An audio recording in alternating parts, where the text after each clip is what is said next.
Listo, ahí estoy grabando.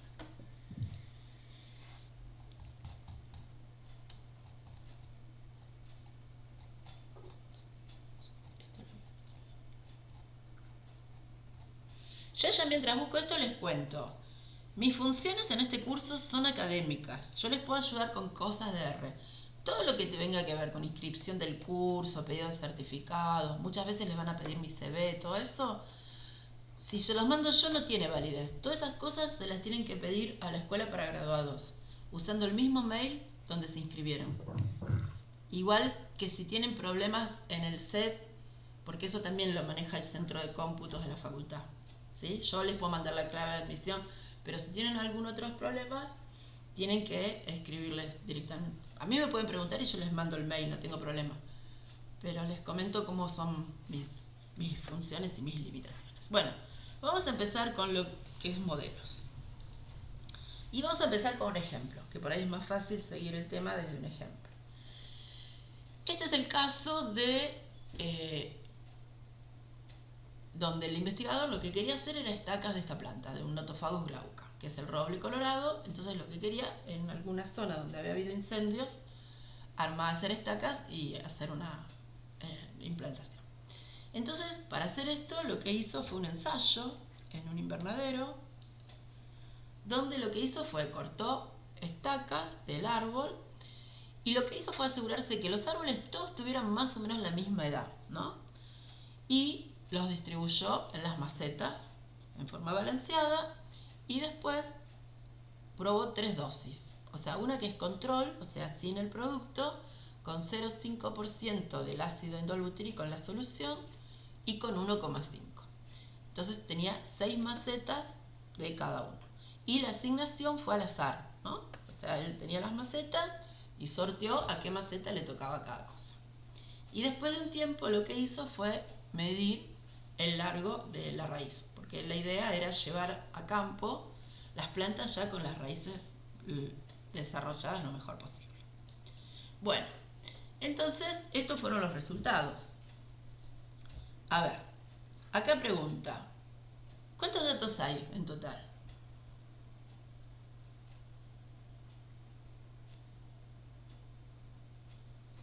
A ustedes les preguntan, no a mí, yo lo sé. 18. ¿Eh? 18. Muy bien. ¿Y cuántas repeticiones? 3. 6 repeticiones de cada porcentaje. ¿Qué son las repeticiones? Las repeticiones son las unidades experimentales igualmente tratadas. Entonces teníamos 6 macetas control, 6 macetas de 0,5 y 6 macetas de 1,5. O sea que sí, tenemos 6 repeticiones. ¿Y tratamientos? 3. 3. Después vamos a ver que a veces el tratamiento es combinación de varias cosas, entonces podemos decir que tenemos un tratamiento con 3 niveles. Pero en este caso es lo mismo. Bien, entonces, ¿qué vamos a tener? Vamos a tener el promedio de cada uno, si hacemos una descriptiva. Fíjense, el control dio bajito, esto un poquito más y esto un poquitito más. Y también lo que podemos ver es estimar el desvío, o podemos estimar un coeficiente de variación u otros para ver. Y esta es la media general. Entonces, la pregunta es, ¿qué fuente de variabilidad hay en este ensayo? Empecemos por las repeticiones. ¿Por qué ustedes piensan que las repeticiones no dieron todas igual? Si las macetas eran iguales, las estacas eran de la misma edad, todo lo hice, ¿por qué no dieron igual? Bueno, parte de la explicación. Otra explicación. Bueno, error. Claro, ¿no? Son todas aquellas cosas que no podemos controlar. O sea, yo puedo hacer todas las macetas iguales, pero seguramente la composición de la tierra no va a ser exacta. Yo puedo elegir las ramas iguales, pero alguna va a ser un poquito más gorda, más vieja. La edad nunca tengo certeza, menos si son albos nativos. Supongo que tienen la misma edad. Están en distintas partes de la planta. Todos esos factores juntos es lo que se llama error ambiental o variabilidad ambiental, que es lo que el investigador, cuando hace un ensayo, no puede controlar. Entonces no está de información de eso. La otra fuente de variabilidad que hay, ¿cuál es? Por ejemplo, ¿por qué estos datos son todos distintos? tratamientos en sí. O los tratamientos. Entonces, ¿cuál es la lógica del análisis de varianza? La lógica del análisis de varianza es determinar si la variabilidad que se generó debido a los tratamientos es mayor a la variabilidad por los efectos ambientales. Por eso es muy importante tener repeticiones, porque si yo no tuviera repetición, no podría separar esas dos cosas. O sea, acá, si yo mido la variabilidad dentro de cada tratamiento, puedo estimar variabilidad ambiental. Pero si yo no tengo repeticiones, eso no lo podría hacer, ¿no? Para ver la variabilidad entre tratamientos, comparo los promedios. Y ahí sé. Bueno, vamos a ver cómo se hace eso. Bueno, lo que vamos a usar es la nomenclatura algebraica, donde a cada observación, como nombre genérico, le vamos a poner un I sub IJ, donde el I va a ser el nivel de tratamiento, o sea que vamos a tener 3 niveles, y J las repeticiones.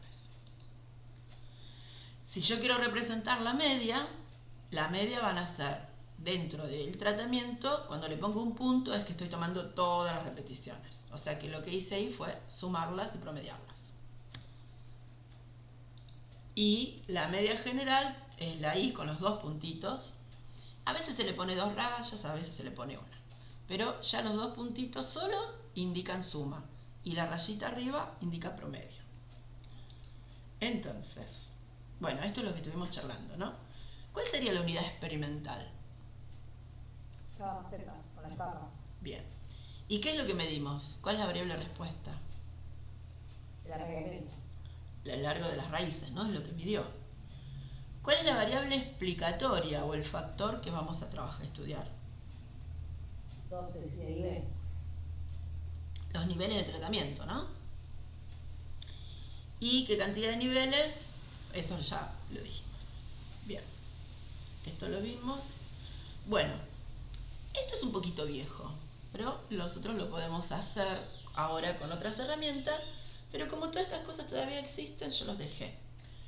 Por ejemplo, vamos a empezar a usar, ahora lo vemos por código, ¿no?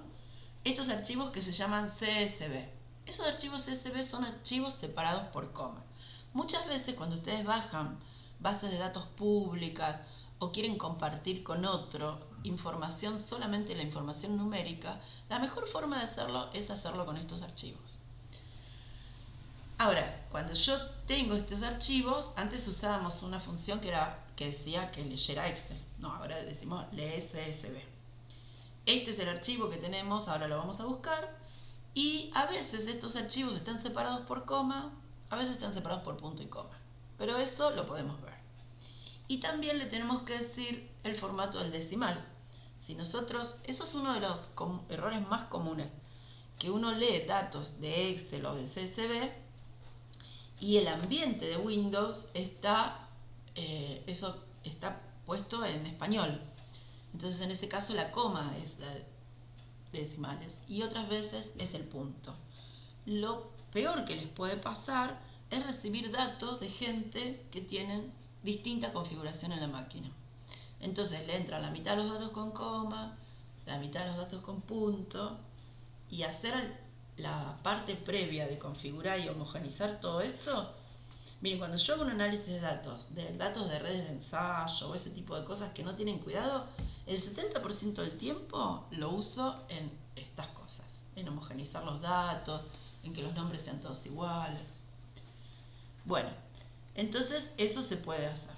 Entonces después lo que hacemos es un boxplot. Y el boxplot, ¿qué me está diciendo acá? Las cajitas me dan idea de variabilidad, ¿sí? ¿Se acuerdan que dentro de esta cajita está el 75% de la información? O sea que la variabilidad es más o menos similar. Y me está diciendo que estos, los del control, tienen valores mucho más bajos en general que estos dos. Y estos dos, este es un poquito más grande. Vamos a ver cuánto más grande. Este es un gráfico, uno de los primeros que apareció, que es este que se llama Plot Means. O sea, para esto no hay que instalar nada porque está en el paquete base. Entonces me da el valor de la media y me da el intervalo de confianza. Estos intervalos de confianza son unitarios, o sea, asume que este dato es independiente de esto, ¿no? Y me da la cantidad de repeticiones. Bueno, es como que con poquito código tengo toda esta información. Bueno, entonces para esto vamos a utilizar lo que se llama análisis de varianza. ¿Por qué vamos a usar análisis de varianza? Es una de las técnicas más versátiles que hay, porque entonces con un análisis de varianza yo puedo trabajar muchísimos tipos de modelos. Acá el modelo es sencillo, ¿no? Es el largo de las raíces depende del tratamiento y del efecto ambiental. Pero vamos a ver que se puede complicar. ¿Cuándo lo usamos? Cuando queremos comparar tratamientos que tienen más de 2 niveles. Porque, por ejemplo, si solamente tuviéramos testigo y control, podríamos hacer una prueba T. Si no tuviéramos ninguna otra cosa, ¿no? Si solamente tenemos 2 promedios, podemos usar. Pero no podemos hacer varias pruebas T de a pares porque no son independientes, todas provienen del mismo ensayo. Entonces hay algo que se llama el error asociado general, se modificaría. O sea, no estaríamos trabajando al nivel de confianza que quisiéramos. Entonces vamos a ver que después lo que hacemos son, ¿se acuerdan de las pruebas de comparaciones múltiples del Tukey? Bueno, entonces si tenemos diferencias significativas, nos vamos a hacer un Tukey. Bueno, entonces para esto, acá está lo que mencioné antes, que el objetivo es separar la variabilidad en cada una de las fuentes de variación y trabajar en base a un modelo. Lo lógico que este modelo ustedes lo tengan ya, aunque sea en su cabeza, antes de hacer el ensayo. Porque todas las cosas que yo no ponga en el modelo van a ir a parar a la parte de error ambiental. Si hay cosas que yo puedo controlar, imagínense que estas macetas estuvieran en un lugar que tienen distintos niveles de luz. Algunas quedaron muy cerca de la ventana y las otras más oscuras. Entonces yo podría separar las macetas en áreas y hacer, no sé, imaginemos 3 bloques y aleatorizar dentro de cada bloque. Y eso tendría que ponerlo en el modelo. Bueno, entonces, ¿cómo pensamos los modelos? Primero en palabras, diciendo la variable respuesta depende de una constante, que en este caso el constante es la media general. Y después vamos a poner el efecto. El efecto es cuánto se modificó la media de cada tratamiento comparado con la media general. O sea, si estuvo por encima o estuvo por debajo. Y el error experimental. Entonces, esta es la nomenclatura que generalmente se usa en todos los libros, donde decimos que cada observación va a estar formada por la media general del ensayo más el efecto del tratamiento que se aplicó más una componente de error. Bueno, y acá dice todo esto que estoy diciendo en palabras. Y cada modelo tiene supuestos. Cuando yo lo voy a analizar, estoy haciendo supuestos sobre la distribución de esos datos. En realidad, los supuestos se hacen bajo la hipótesis nula. ¿Se acuerdan, no? Que uno pone una hipótesis nula que dice no hay efectos. Y una hipótesis alternativa es sí hay efectos. Cuando no hay efectos, estos valores son 0, ¿no? El efecto de este valor es 0. Y esto es una constante. Entonces, si yo quiero saber si hay una distribución normal, lo voy a hacer sobre esto que vamos a ver después que son los residuales, la parte que el modelo no explica. Entonces, sobre esto yo voy a hacer los supuestos y, en este caso, mi supuesto para la ANOVA común es que los datos son normales, idénticamente distribuidos. Con media 0, sí, porque no, el error en promedio me da 0. Algunos van a estar por arriba, otros por debajo, pero si los promedios son 0. Y varianza. Una sola varianza para todos. ¿Qué estoy asumiendo? Que dentro de los tratamientos la variabilidad es homogénea. En este caso, ya puedo tener un indicio al ver los box plot. Igual acuérdense que estos box plot pueden estar cegados por el efecto del tratamiento. Pero bueno, acá ya de entrada no tendría. Si tuviera un box plot muy grande y uno muy chiquito, ahí podría estar pasando algo. Pero bueno, por ahora. ¿Por qué es importante los supuestos? Bueno, porque yo voy a comparar la probabilidad de que esos datos se hayan dado esos valores en función de esa distribución que asumo. Si yo digo que los datos tienen una distribución normal y no tienen distribución normal, bueno, la voy a pifiar. Simplemente es así. Bueno, entonces, ¿qué es lo que voy a decir yo? O sea, ¿qué voy a poner en mi hipótesis nula? Que todos los datos vienen de la misma población. O sea, yo les puse el estimulador de raíces, pero no se movió la aguja en los datos. No tuvo efecto. Entonces yo ahí puedo asumir que todos tienen el mismo promedio y variaron solamente por el error ambiental. Esto es por lo general lo que uno pone en su hipótesis nula. Pero en la hipótesis alternativa, en el caso que los enraizadores hayan generado algún efecto, lo que estoy diciendo es que son distintos, o por lo menos uno es distinto, ¿no? Después, cuando hagamos las cuentas, vamos a ver si decidimos que corresponde a la hipótesis nula o corresponde a esto. El modelo con la hipótesis alternativa tiene el efecto. El efecto es la diferencia que hay entre la media general y, acá se borró, tendría que decir mu sub i, ¿no? Si este efecto es distinto de 0, o sea, si la media del tratamiento es muy distinta a la media general, hay un efecto. ¿Sí? ¿Esto se acuerda? ¿Les suena familiar? ¿Al resto? Me encantan las manitas volando. Bueno, me paran si hay algo que estoy diciendo que yo asumo que es repaso y por ahí necesitan más explicación.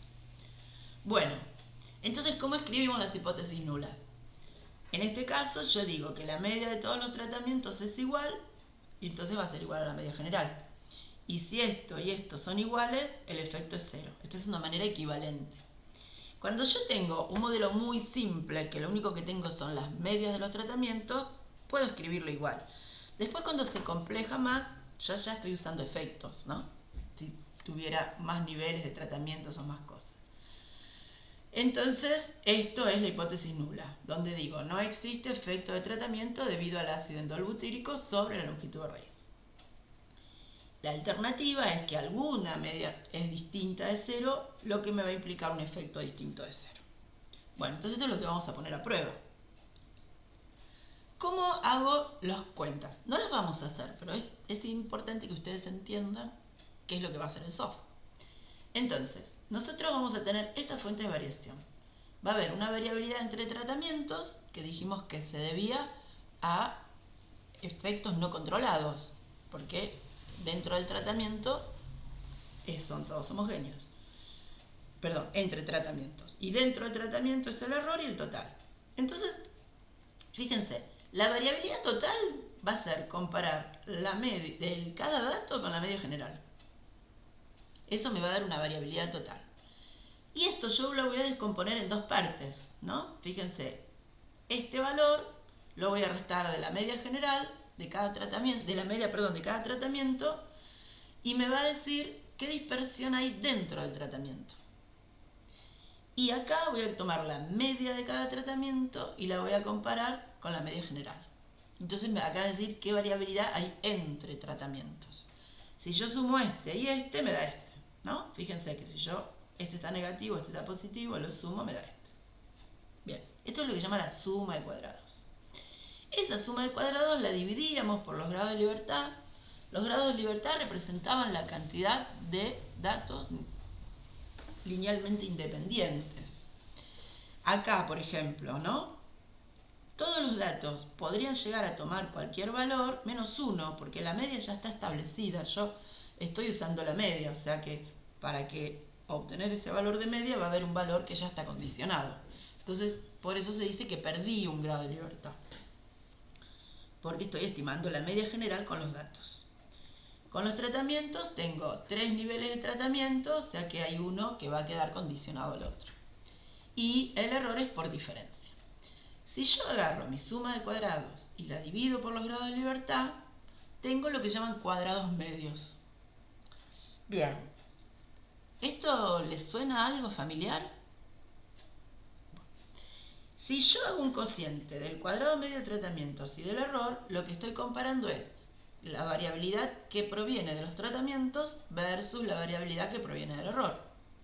Y esto se llama F. Si esta F es muy grande, yo digo que hay diferencias significativas, porque la variabilidad de tratamientos es mayor.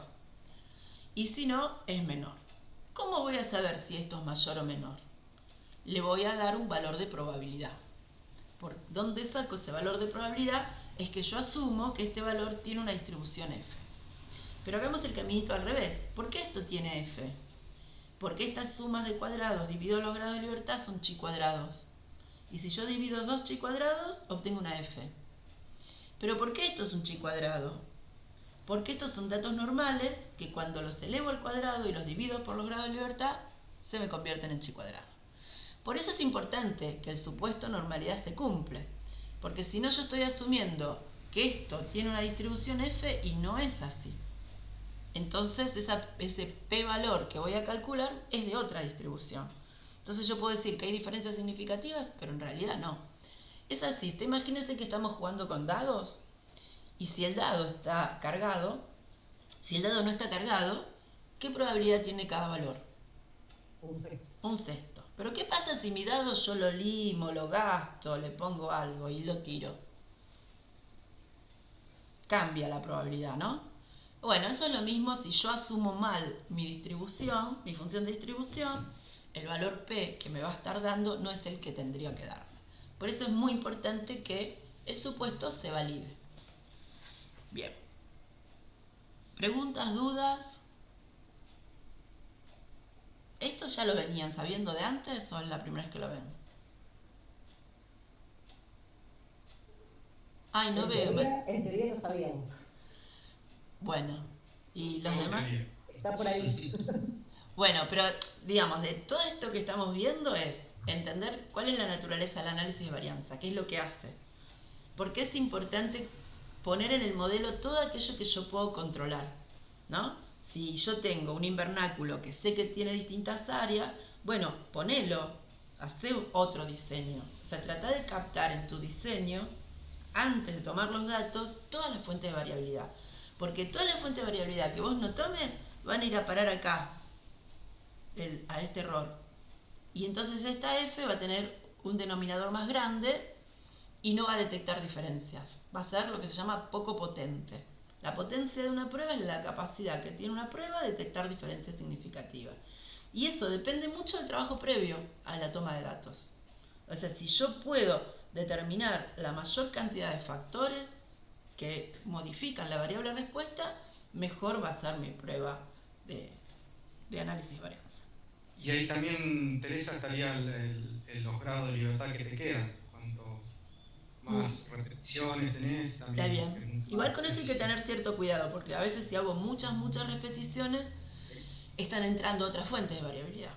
Sí. O sea que eso a veces es un balance entre poner más o poner menos, no siempre conviene. Bueno, esto es más o menos lo que estuve hablando. ¿Y qué pasaría si no hubiera diferencia? Sería cercano a 1. Bien. Esta es la forma que tiene la F. En realidad la F es una familia de funciones, ¿no? Va a depender de los grados de libertad. Yo ya no sé si lo están haciendo, pero en una época ya buscábamos en las tablas, ¿se acuerdan? Con los grados de libertad, del numerador, del denominador. Bueno, ahora hay aplicaciones que te dan el valor, pero también, ¿no? Tenés que entrar a los grados de libertad. Y va tomando distintas formas según los grados de libertad que tenga. Bueno, entonces, ¿cómo decido yo con qué valor de P rechazo o no rechazo? Yo a priori, muy a priori, tengo que decir, bueno, yo voy a trabajar con un nivel de confianza del 5%. O sea que estoy dispuesto a cometer un error de tipo 1, que significa aceptar una hipótesis nula que es falsa. Bajito, 5%.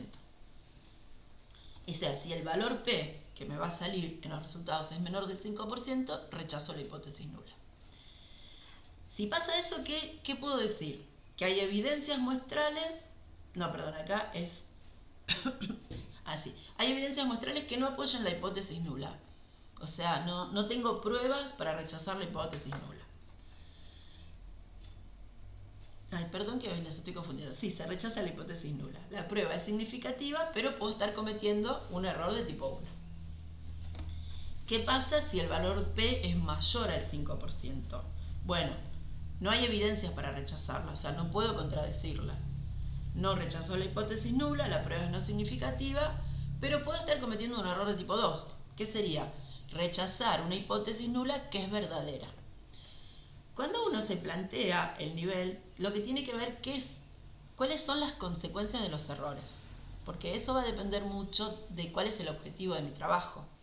Si, por ejemplo, yo estoy probando vacunas, yo quiero que mi error de tipo 1 sea lo más bajito posible. No quiero cometer ese error, o sea, no quiero largar al mercado un producto que no funcione. Bueno, entonces con ese criterio uno tiene que ir pensando cómo armar las hipótesis y cómo anular los niveles de significancia. Que el valor P sea más grande o sea más chico no me está dando magnitud de efecto, ¿sí? Eso se puede estimar con otra prueba, pero no es que es más importante, ¿no? Porque en realidad el valor P me dice cuál es la probabilidad de que esa hipótesis nula sea verdadera o sea falsa, o que se haya dado al azar. ¿Bien hasta acá? Bueno, entonces, ¿cómo vamos a hacer para ajustarlo? Vamos a usar esta función que se llama LM, y estos son los argumentos. Es la fórmula, vamos a ver cómo ponemos, tenemos que decir cuál es el data frame. Tiene una opción para trabajar con subconjuntos. Esto, Waze, es porque a veces los datos están ponderados. Por ahí, para otros tipos de datos hay que hacerle esto, pero nosotros no lo vamos a usar. ¿Qué es lo que hacemos con los datos faltantes? Los datos faltantes son como una pulga en la oreja, para decirlo delicadamente. Si yo tengo un dato faltante, todas las cuentas que haga con esos datos me van a dar faltante. O me va a dar error, o me va a decir no converge. Entonces yo a priori tengo que revisar qué tengo. Pero hay una opción que acá dice NA es que los omita. Entonces acá es true si los omita y si no es false. Bueno, después estos son métodos de partición que no tienen que ver con lo que vamos a hacer ahora. Bueno, y otras cositas que ustedes las pueden buscar que son para modelos de otro tipo. Lo que vamos a usar es este operador que se llama virgulilla para escribir el modelo. Y ahí, ¿cómo escribimos los modelos? Esto lo vamos a ir viendo igual de a poco, ¿no? Ahora vamos a ver este. Por ejemplo, nosotros teníamos un solo factor, pero si tuviéramos más, podríamos tener un factor, el otro factor y la interacción.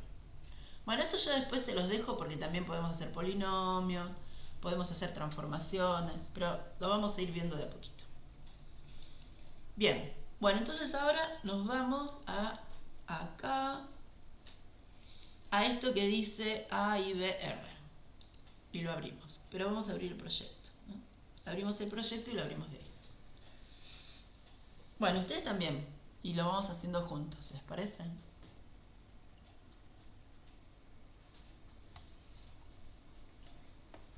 Después tengo que ver por qué esto no me dio.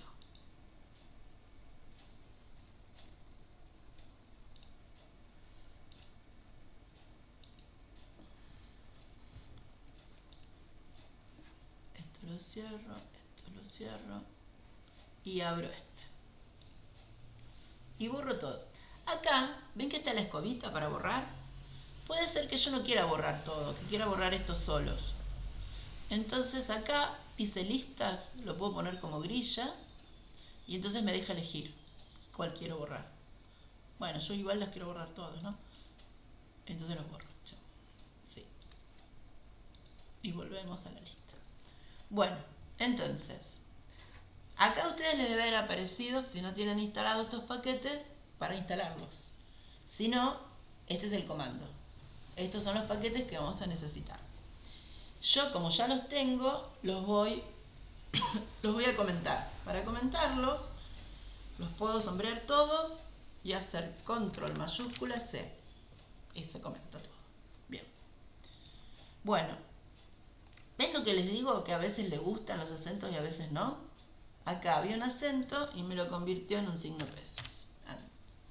Bueno, entonces, estas son las librerías que vamos a usar. Esta es otra, ¿no? La Gplots. Car, avícola, básico. Bien, entonces, acá vamos a usar este read CSV. Si ustedes esto no tuvieran escrito, pueden usarlo de acá. Pueden hacer import, pero ahora no vamos a usar Excel, porque esto no es Excel. Esto es uno del paquete base. Entonces, me voy acá, le digo Open. Entonces me aparece, pero es otro visualizador. Entonces acá es el nombre con el que lo va a abrir. Después acá donde está el encoding, ¿ven? Si ustedes tienen problemas a veces para leerlos porque tienen ñes, entonces tienen que buscar acá, hay un encoding que es latino, a ver si está.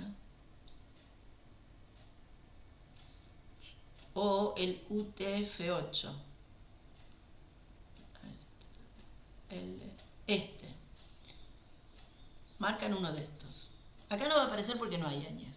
Pero si alguna vez les pasa que tiene una base de datos y transforma los acentos y todo en chirimbolos, lo que le tienen que cambiar es el encoding. Bien. Después, esto si es encabezado, o sea, si la primer valor de las columnas es la variable. Si le digo que no, van a ver, ven que lo toma esto como un valor y me pone nombres, pero en este caso es que sí. El row name lo pone, por lo general no lo usamos, automático, y el separador son comas. Si no fueran comas, entonces me aparecería como que hay una sola columna, me daría error. Bueno, después me dice cuál es el decimal, en este caso son puntos, porque yo los puse como puntos, y bueno, los datos que son dobles, que son numéricos, no hay comentarios y los missing NA. Y listo. Y lo importante es esto, que los strings ponga como factores, si no, después ANOVA ahora, antes no había problema, pero ahora si no son factores hay que definirlos. Pero se lo podemos decir acá. Y los importa. Entonces ahora acá verifico. Dosis, un factor con 3 niveles y la longitud es un número con todo eso. Bien. Si yo toco esto que está acá, es lo mismo. Ven que lo que me hizo acá es exactamente lo mismo, lo único que, bueno, lo fue a buscar. Esto. Bien. Bueno, acá está mi truco de ponerle los nombres para no equivocarme. Y entonces ahora con esto voy a hacer un boxplot, pero no estoy usando ggplot, estoy usando la librería base. Para que sepan que existen otros graficadores que son más sencillos, tienen menos opciones. Entonces también, ¿no? Acá le tengo que poner qué es lo que va en Y, qué es lo que va en X. Acá le estoy diciendo que la longitud depende de la dosis. Que me ponga este nombre en X, que me ponga este nombre en Y y que sean rojos. Entonces toco. Y este es el grafiquito que sale. Bueno, entonces, ¿acá qué hago? Me fijo si los valores están dentro del dominio, si no hay datos outlier aparecen así como puntitos, si no son muy asimétricos. Bien, es la primera visualización de mis resultados. Este plotMins, también, yo acá lo mismo, lógica, ¿no? Le digo que la longitud depende de la dosis, que los datos están acá, que sea rojo, el tipo de gráfico, bueno, que le ponga los intervalos de confianza,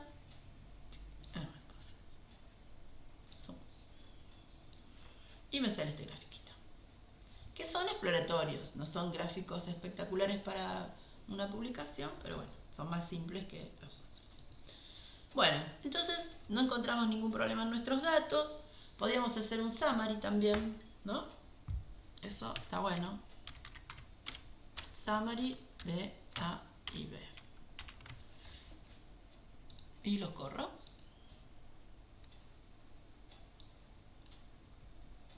¿Y qué te pasó? Acá está. Bueno, me dice que tengo los 3 niveles de dosis y los valores de longitud. Bien. Bueno, entonces, ahora vamos a ajustar el modelo. Entonces esto yo lo voy a llamar modelo 1.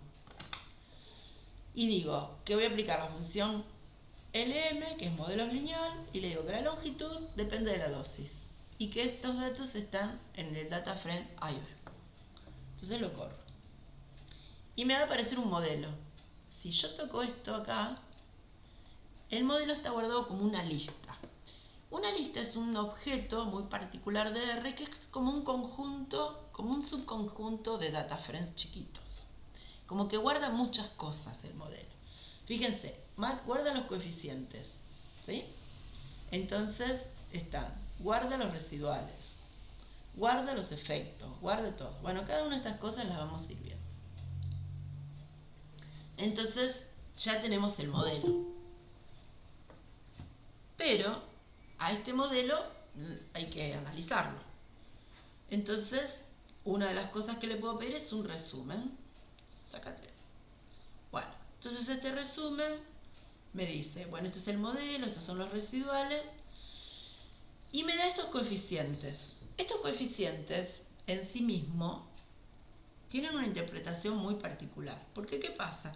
Nosotros le estamos diciendo al modelo que tiene la media general más los 3 efectos. Y si ustedes se acuerdan de cuando estudiaban resolución de sistemas de ecuaciones, tenemos un parámetro a la media que es una combinación lineal del otro. Entonces, para poder calcularlo, lo que hace es tomar uno y los otros como diferencia con respecto a esos. No vamos a analizar, porque en este caso no vamos a necesitar esto, pero yo simplemente se lo menciono para que no pongan esto como resultados.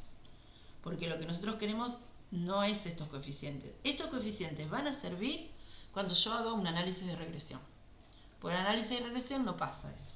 Pero en los análisis de varianza, esto, lo único que pueden usar es esto que está acá abajo. Esto se puede usar, no estas pruebas T, no. Es un arrastre de los modelos de regresión. Bueno, pero sí podemos hacer el ANOVA. Entonces, esperen, vamos a borrar lo anterior. Vamos a la ANOVA. Sí. Entonces, fíjense, tenemos fuente de variación, el tratamiento, no teníamos otra, y los residuales. Tenemos 15 grados de libertad y 2 acá, o sea que estos suman 17. Teníamos 18 en total, perdimos 1 en los totales, y acá están los valores. Y el valor, acá está la suma de cuadrados, cuadrados medios, el valor de F y el valor P. Fíjense que es casi 0, ¿no? Porque es a la menos 8.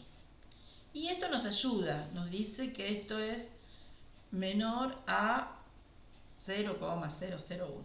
O sea que hay diferencias significativas. O sea, ¿qué hacemos? ¿Aceptamos o rechazamos la hipótesis nula? La rechazamos. Muy bien, la rechazamos. O sea, la probabilidad de que la hipótesis nula sea verdadera es muy bajita. Bueno, pero ya está. No, y ahora tenemos que ver qué tratamiento es diferente del otro. Si hay diferencias significativas, tenemos que ver cuál es el tratamiento. Pero antes, claro, porque esto es como casarse. Vos te vas a casar, le vas a pedir el documento, si todo lo que te dijo es verdad. Yo verificaría antes de poner el gancho. Eso, hay que hacer el análisis de supuestos. Nosotros, a ver si está acá. Ay, no está. ¿Pero ese análisis de supuestos no se hace previo a la ANOVA? No, porque ese supuesto se hace una vez que hiciste el modelo. Vos necesitas tener el modelo, obtener los residuales y con la parte que no explica el modelo haces el supuesto. Bien, bueno, entonces, ¿qué supuestos hacemos? El de normalidad, el de homogeneidad de varianza y el de independencia. La independencia nosotros la garantizamos, entre comillas, o tratamos que se cumpla a través del diseño, aleatorizando, o sea, las pruebas que hay de independencia sí se usan cuando yo tengo, por ejemplo, series de tiempos o medidas repetidas, ahí puedo probar. Pero acá yo estoy asumiendo que no, que yo hice un diseño lo suficientemente bueno para que mis datos sean independientes. ¿Qué significa? Que la macetita donde yo le puse el control y si al lado tenía la que tenía el producto, no está influyendo una maceta sobre la otra. Cada una dio resultado por el tratamiento que le apliqué. Bueno, entonces necesitamos de los residuales. Ahora, todo esto lo aplicamos sobre el modelo. Si yo le digo que me dé los residuales del modelo, me los va a dar. Y son estos. ¿Qué son los residuales? La diferencia que hay entre el valor observado y el valor predicho por el modelo. En este caso, el valor predicho es la media, porque no tenemos otra cosa en el modelo. Entonces, cuando compara la media de cada tratamiento, ¿no?, con la media general, esa diferencia es el residual. Y vamos a ver los predichos, que son estos, ¿ven? Que es la media de cada tratamiento, que era lo que habíamos visto al principio. La diferencia de esto con el valor observado me va a dar estos residuales. Entonces, vamos a trabajar sobre los residuales. Vamos a pedir un histograma. Esta también es una función muy simple. Es el histograma de E. Yo acá los guardé como residuales. Bueno, me da una cosa... Pero la verdad que Cuando tengo muy poquitos datos, los histogramas no son muy representativos. Bueno, entonces no. ¿Puedo dar el boxplot?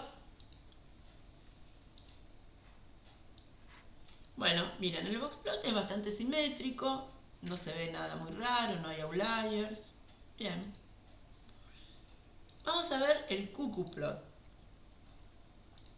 ¿Se acuerdan del cuckooplot? El cuckooplot lo que hacía era, yo asumo que mis datos son normales. Entonces le calculo la media y el desvío.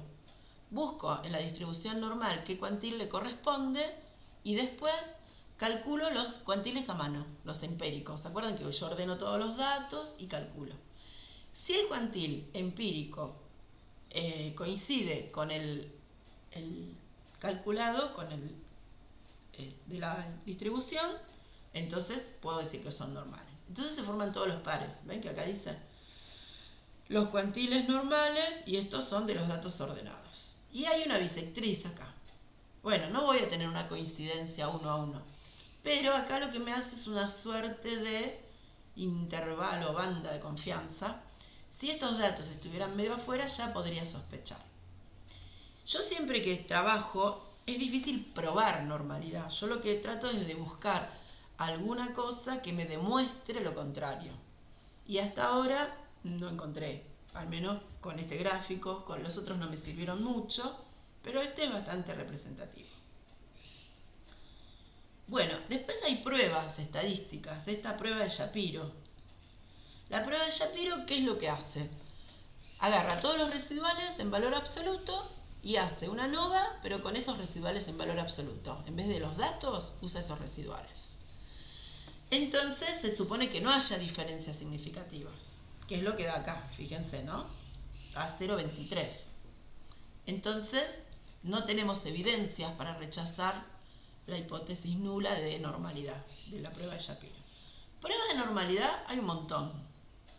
Hay algunas, por ejemplo, la de Shapiro, si yo tengo más de, creo que son 500 o 5000 datos, no funciona. Bueno, hay que ver. Y otra de las cosas que puedo hacer es calcular esto que se llaman los residuales estudiantizados, que significa que los divide por el desvío y los predichos y hago un gráfico.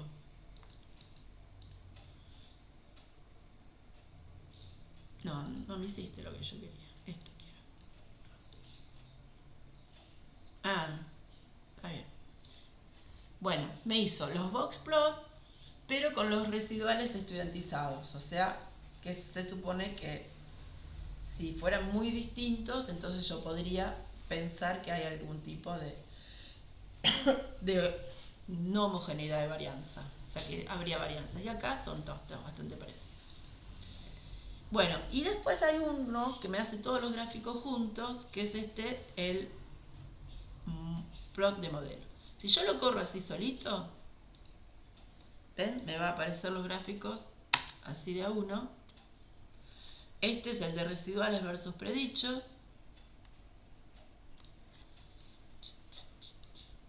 Que se supone que no tiene que haber ningún tipo de tendencia. Entonces me ayuda con una liñita roja.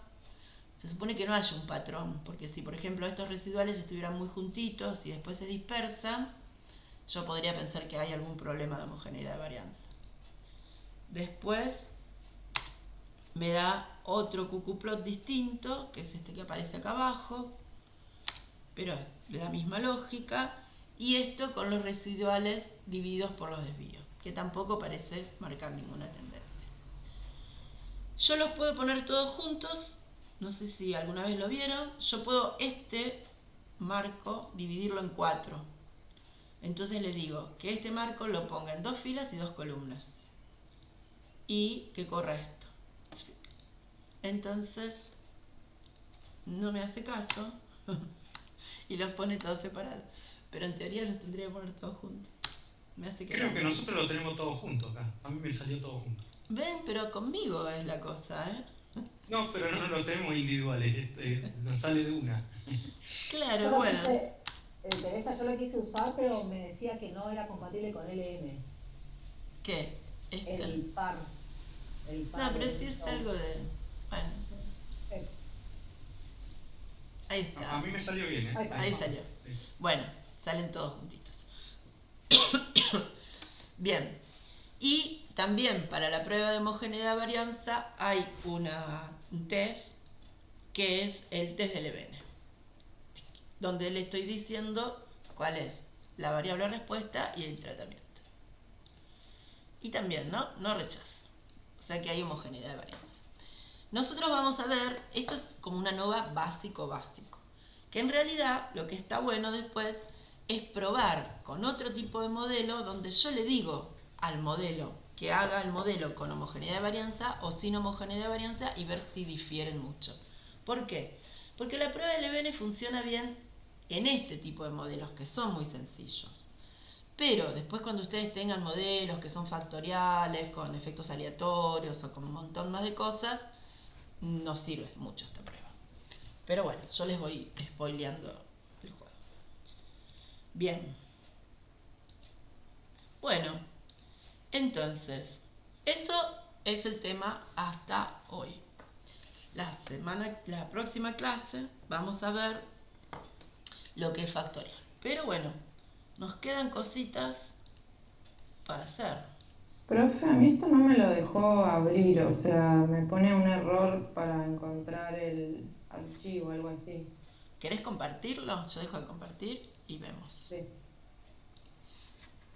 No sé, es que no, me colgué en la primera parte cuando lo estabas abriendo y me quedé.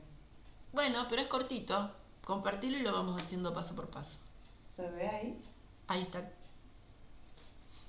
Porque primero me hizo instalar todo, que ya lo instalé supuestamente, Bueno, pero acá cuando quiero activar esto, Tenés varios errores ahí de instalación, me parece. sí. Vamos a ver hasta dónde llega. bueno, para empiezo de vuelta. No, está bien, hasta ahí vas bien. Ah, No lo vuelvas a instalar. No los instales. entonces, Empezá el renglón 8, sí.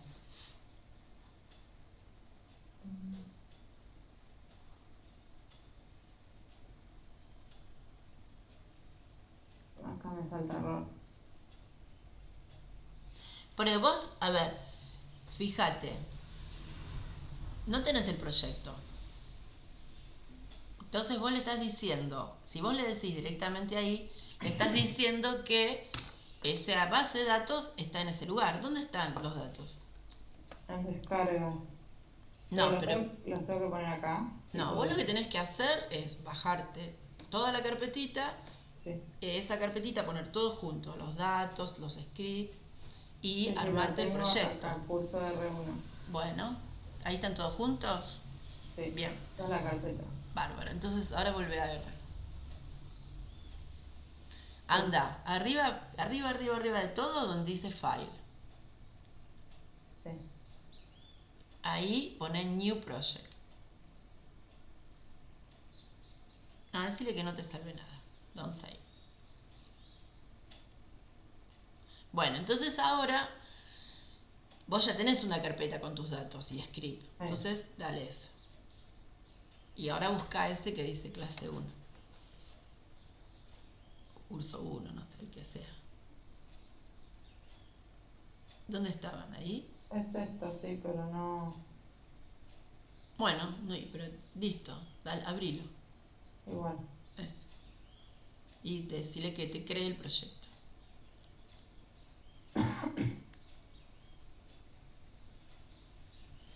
Bueno, ahora andate acá donde dice Files, a ver si están. Acá. Ajá. Bueno, ¿ves? Ahí está. Entonces vos ahora, desde acá, tenés que abrir ese. No, ese no, el otro, el script. Y todos los demás cerralos. Ok. Eso es lo que ya vimos. Claro.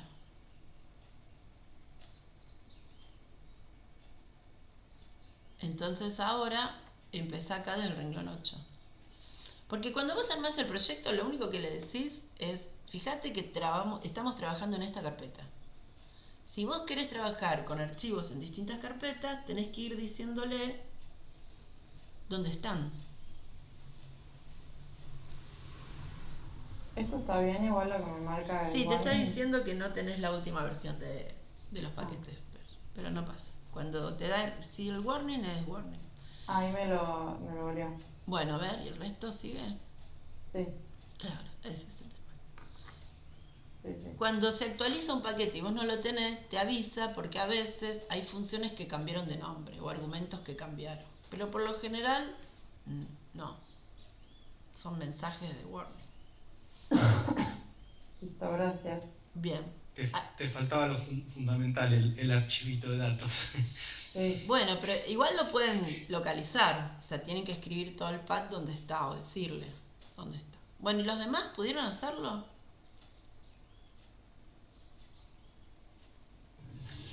Sí, yo tengo una duda, Sí. si te puedo preguntar. Sí, sí, En obvio. caso de que haya un outlier, hay que sacarlo manualmente, lo borramos de la base de datos. Si vos tenés un dato fuera de tipo, lo que tenés que hacer es averiguar por qué tenés ese dato fuera de tipo. Si vos hiciste un ensayo y vos sacás un dato, ahí se te desbalancea todo, te complicás un poco la vida. Entonces depende de cada situación. ¿Por qué tenés un outlier? Si es un error de tipeo o por ahí es un dato real y descubriste algo nuevo. Depende de los análisis. Mira, por ejemplo, viste que ahora se utiliza mucho esto que se llaman modelos de predicción, que hacen con Python y que lo que hacen es bajar millones de datos de la web. Muchas veces cuando vos bajás esos datos de la web, viste que son modelos así como exploratorios, necesitas que los datos estén completos. Entonces en ese caso hay algoritmos para completar. Pero cuando vos trabajas con tu ensayo, con esos datos que vos cuidaste, con todo el presupuesto poquito que te dieron, no, yo no lo borraría. Buscaría por qué está mal. Claro, a mí por ejemplo me pasó en un ensayo que me agarraron arañuelas rojas en un cajón y... O sea, evidentemente eso después dio un outlier que lo pude medir como un outlier, pero nunca supe cómo tratarlo, si sacarlo o qué hacer, por ejemplo. O sea, vos tenés un... Bueno, vos ahí, yo sabés lo que hubiese hecho, lo hubiese puesto en el modelo. Cajón enfermo, cajón sano. Entonces te separaba esa variabilidad y te quedabas con los sanos. Hay que ver cada caso en particular y analizar qué es lo que... Ok, gracias. Bueno, vamos a ver. Ustedes ahora, yo lo que les propongo... Esperen, voy a compartir.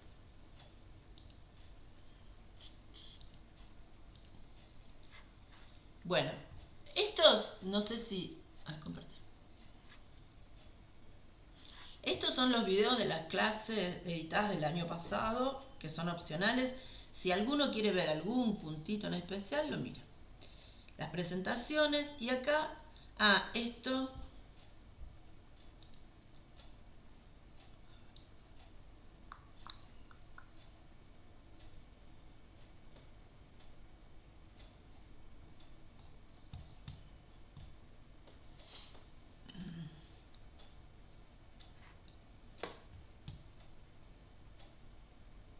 esto es otra cosa, perdón.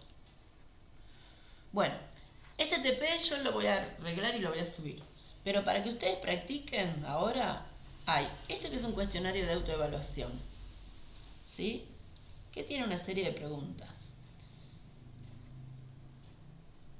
generales, ¿no? Bueno, mírenlo y háganlo, que está bueno. Tiene herramientas de R, para qué sirven. Y acá tiene algo que les pregunta sobre dplayer. dplayer es un paquete que algunos ya lo conocen, otros no. Lo pueden investigar. Esto les dejo como tarea para el hogar.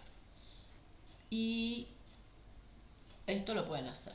Y se evalúa solo. Cualquier duda que tienen lo vemos. Y otra cosa es el TP domiciliario. ¿Dónde está?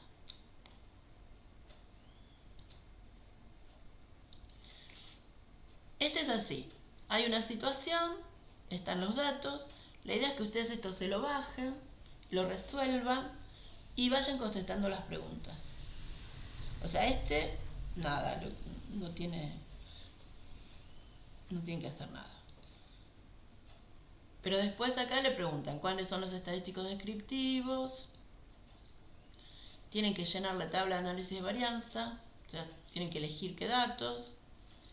y hay una serie de preguntas y se terminó. Entonces, mi propuesta es que ustedes hagan este ejercicio, hagan el cuestionario, el TP. Yo después lo voy a revisar y le voy a poner el gráfico ese que se ve que no sé por qué se borró. Y la semana que viene nos tomamos el primer ratito a modo de repaso. ¿Les parece? Cuando hacíamos esto presencial se quedaban haciéndolo, pero yo me imagino que todos tienen ganas de seguir trabajando solitos en sus compus, ¿sí? Teresa, una Sí. consulta. El trabajo práctico no el domiciliario ese que está ahí con esos formularios, sino el otro, el archivo elefantográfico. Sí. ¿Ese, una vez que lo resolvemos, hay que subirlo en un lado? No, ese era para discutirlo entre nosotros. Ah, ok, perfecto. Sí. O sea que el que hay que hacer es el domiciliario. Sí, porque este, que es el para practicar, igual lo pueden mirar, porque lo único que le falta es, este tiene un ejercicio para ser descriptiva, el plan grow.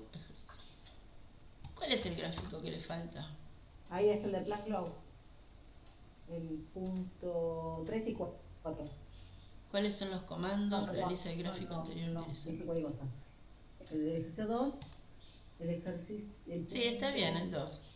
Los comandos. Claro, 4 y 5. Bueno, háganlo sin esto. Ok. Era, no sé, sería un histograma o hagan cualquier gráfico. Y si quieren la semana que viene los vemos también. Y practican esto. ¿Sí? Tengo una pregunta. ¿Y la clase de hoy grabada, si queremos rever algo, va a quedar en el ser? Yo la subo. Yo ahora ya paro. Para que no se